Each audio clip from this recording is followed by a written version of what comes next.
When leaders stop listening, something dies. Not just the flow of ideas, but the very lifeblood of their teams, their companies, their missions. The moment ears close, walls go up. Walls built not of bricks, but of arrogance, fear, and exhaustion. And those walls? They aren't just in the leader's mind. They spread, thick and fast, choking out innovation, suffocating courage, erasing trust. The leaders think they're protecting their position, their vision, their people, but instead, they're cutting the lifeline that keeps everything alive. You've felt it, haven't you? The frustration when ideas are ignored, when warnings fall on deaf ears, when the conversations stop being two-way streets and start sounding like one-sided commands. It's crushing. It's that pit in your stomach that grows every time a crucial voice is silenced. Deep down, there's this gnawing knowing that things aren't working, that you're on a sinking ship, but no one is willing to hear you speak the truth. That's what happens when leaders stop listening. They create a vacuum, and in that vacuum, chaos moves in, invisibly and relentlessly. Right now, maybe you're that leader, caught somewhere between overwhelm and certainty, between the roar of responsibility and the silence of others' disengagement. You're tired, maybe even numb to feedback, because it feels risky, messy, or just plain inconvenient. But here's the brutal truth. Silence is not peace. Silence is the sound of the team giving up on you. It's permission for mediocrity to take root, for toxic cultures to grow like weeds. Even worse, the best people start to look for exits, not answers. And the momentum you dreamed of? It evaporates in the smoke of ignorance. But what if this isn't the end? What if the moment leaders stop listening isn't a doom sentence, but the opening to something more powerful? There's a secret almost no one talks about. Listening is not passive. It's the most active, most radical act of leadership there is.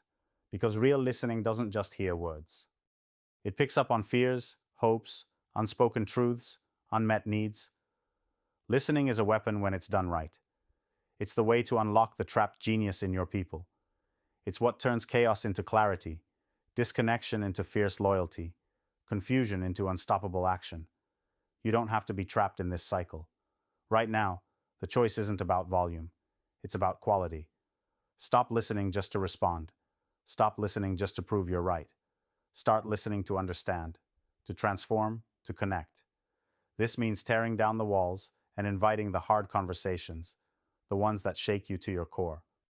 It's terrifying because when you truly listen, you have to confront your own blind spots, your own fears, your own doubts.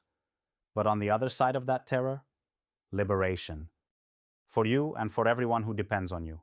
So how do you go from a leader who's deaf to one who's alive? First, begin with humility. Real humility. Not the kind that feels like weakness, but the kind that screams, I don't have all the answers. That one shift will change the entire game. When leaders admit they don't know everything, it invites others to step up. It creates a space where the rare and the exceptional aren't pushed out. They are called in. Because here's the secret the world forgets. The best ideas don't come from the top. They come from the edges, from the discomfort, from the people no one's willing to listen to. You need to build what's missing. Real infrastructure for connection, where those few fiercely brilliant people can riff off each other, challenge each other, and create something new. It's not about gathering the loudest, the most popular, the easiest to manage. You don't want more noise. You want depth. You want rare. You want people who burn as fiercely as you do, people who challenge your comfort, and people who will ride the storm with you because they know it's worth fighting for. This means moving beyond the usual, safe feedback loops. Toss out the rulebooks that turn listening into checkbox exercises or surface-level, open-door policies. Instead, cultivate hunger. Hunger to hear the uncomfortable truths. Hunger to engage with voices that bruise your ego but expand your vision. Hunger to dig so deep you unearth the real barriers holding the team back, the ones no one else admits to. It's messy, it's hard, but it's the only path to change.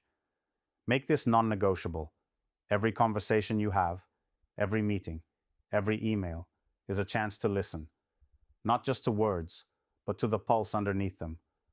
Watch for what's not said. Track the shifts in energy. Ask questions that unsettle as much as clarify. You're not just hearing. You're chasing understanding like a lifeline, because in that understanding lies power.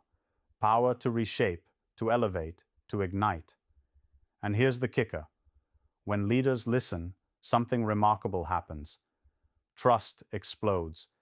People don't just cooperate, they commit. They don't just follow, they lead. An ecosystem forms, one where the misunderstood no longer feel isolated, where the rare find each other and create a synergy too fierce to ignore. This is the rebellion of leadership, the refusal to settle for the status quo, the refusal to bow to comfort, the refusal to silence the fire inside. But beware, this isn't for the faint-hearted.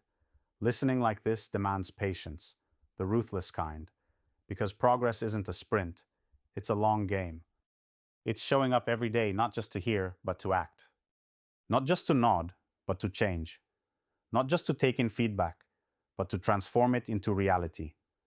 Patience means knowing the world will try to drown you in noise, conformity, lies disguised as truths. But patience is your shield. It lets you endure the chaos, protect the rare sparks, and nurture them into a blaze. This is leadership's ultimate challenge: to reject ease, to reject the illusion of control by closing ears, and instead lean into the chaos of human voices, the messy, the passionate, the contradictory. Because only when you listen with your whole being do you unleash the power of the liberated individual, the power that smashes borders, shatters illusions, and creates a new reality altogether. So right now, right here, the call is clear. Stop pretending leadership is about having all the answers. It never was. Leadership is about the courage to listen when it hurts, when it's inconvenient, when it blows your world apart. It's about becoming the leader who builds bridges over silence, who connects the dissonant voices into a powerful chorus. The leader who isn't a prisoner of systems, but a creator of new ones. The leader who knows their will is their weapon, their listening a fierce act of sovereignty. If the silence inside you has become too loud, if that tension tells you there's more to your journey than safe paths and tired answers, then listen. Listen deeply. Listen raw. Listen like your mission depends on it. Because it does.